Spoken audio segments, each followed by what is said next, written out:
Hello दोस्तों, welcome to arts वल्ला। स्वागत है आप सभी का आज के इस नए वीडियो में। तो आज के इस वीडियो में मैं आप लोगों को बताने वाला हूं जो संक्षेपण कैसे किया जाता है। मतलब एक क्वेश्चन जरूर आप लोगों को बोर्ड एग्जाम में रहेगा और इस सेंटअप एग्जाम जो होने वाला है उसमें भी आप लोगों को देखने के जरूर मिलेगा, जो निम्नलिखित को संक्षेपण करे।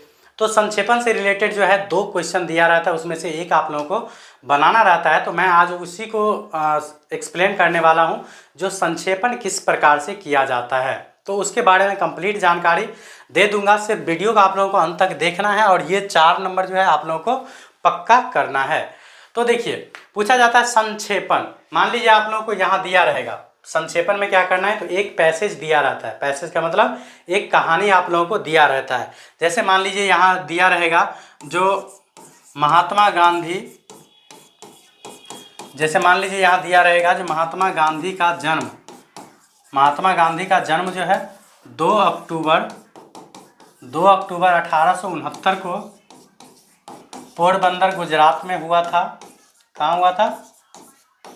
पोरबंदर गुजरात में हुआ था। इनके पिता का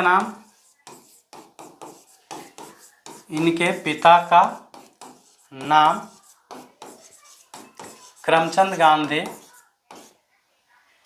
इनके पिता का नाम करमचंद गांधी तथा माता का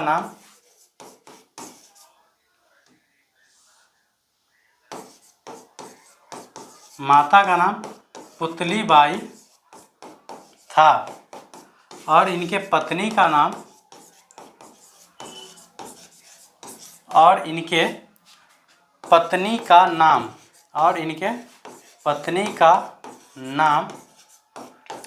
कस्तूरबा गांधी। क्या था? कस्तूरबा गांधी था। मिटा गया, पुतली बाई और कस्तूरबा गांधी था।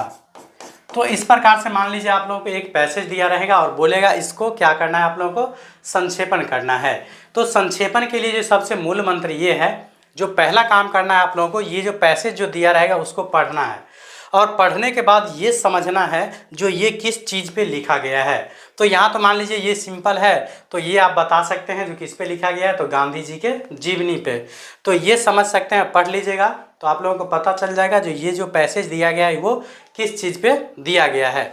तो उसको जो करने का सबसे मेन तरीका है, तो मेन तरीका है जो ऊपर में पहले क्या दिया जाता है, शीर्षक। मान लीजिए आप लोगों को ये आंसर शीट है, ये क्या है आप लोगों को, ये आप लोगों को आंसर शीट है। तो यहाँ आप लोग लिख दीजिएगा जो आंसर क्वेश्चन नंबर जो रहेगा सो, ठीक है ना। तो ये आप लोगों को क्या हो गया, आंसर। उसके बाद मान लीजिए ये पैसेज दिया गया है, इसको आप लोगों को क्या करना है, संक्षेपण करना है। तो पहले जो है ऊपर में मान लीजिए ऊपर में देना है पहले शीर्षक। ऊपर में क्या दिया जाता है, शीर्षक। शीर्षक का मतलब होता है टाइटल। मान लीजिए आप कोई कहानी पढ़ते हैं तो उसका चैप्टर समझते हैं ना, तो चैप्टर नहीं, चैप्टर का नाम। तो सेम समझिए उस प्रकार। मान लीजिए इसका टाइटल क्या होगा, तो ये हो जाएगा महात्मा गांधी का जीवनी, क्योंकि उसके जीवन से रिलेटेड ही पूरे मतलब वर्णन किया गया है। तो ये उसका हो जाएगा शीर्षक। तो सबसे पहला काम क्या करना है, तो पैसेज को पढ़ के पता करना है जो ये पैसेज जो है किसके बारे में दिया गया है। तो ये पैसेज अगर मान लीजिए महात्मा गांधी के जीवन से रिलेटेड है, तो यहाँ लिखना है आप लोगों को पहले क्या डाल देना है शीर्षक में, जो महात्मा गांधी का जीवनी। क्या लिख देना है, तो यहाँ लिख देना है महात्मा गांधी का जीवनी। महात्मा गांधी का जीवनी ये डाल देना है शीर्षक। उसके बाद यहाँ से आप लोगों को क्या करना है, तो यहाँ से आप लोगों को करना है जो 1/3 वर्ड में, 1/3 शब्द में आप लोगों को क्या लिखना है, संक्षेपण लिखना है।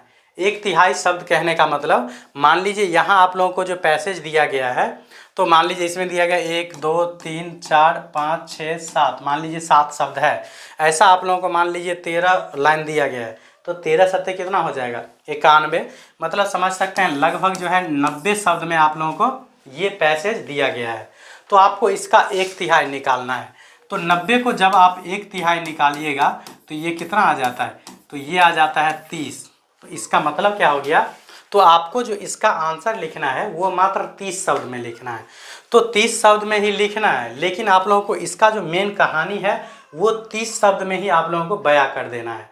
तो वो भी नहीं समझ में आए तो जो जो इम्पोर्टेंट लाइन हो उसको प्रयास करना है लिख देने का, और प्रयास कीजिएगा यही जो हमेशा 1/3 शब्द में हो। मान लीजिए अगर 100 शब्द का पैसेज दिया गया है तो 30 से 35 शब्द, मैक्सिमम 40 भी हो जाएगा, मतलब 2 4 5 शब्द का आगे पीछे होगा तो उससे कोई दिक्कत नहीं होगा। तो याद यही रखना है। जो पहला काम क्या करना है, तो पहला आप लोगों को शीर्षक देना है, इंग्लिश में यही दीजिएगा। तो इंग्लिश में आप लोगों को इसको बोला जाता है टाइटल। क्या बोला जाता है? टाइटल। तो इंग्लिश में सेम टाइटल लिखना पड़ता है, उसी प्रकार से हिंदी में क्या बोलते हैं उसको। तो पहला काम कर दीजिएगा शीर्षक। उसके बाद यहाँ क्या करना है, तो आपको नहीं भी पता रहेगा तो आप लोग जो इम्पोर्टेंट लाइन हो उस लाइन को सेम टू सेम उठा के रख दीजिएगा। अगर पता हो तो उस कहानी को सोचिएगा जो हम संक्षेप में किस प्रकार से किसी को बता दें, तो वही आप लोगों को यहाँ लिख देना है। तो इस प्रकार से आप लोगों को जो है ये 4 में से 4 मार्क्स कन्फर्म मिल जाएगा।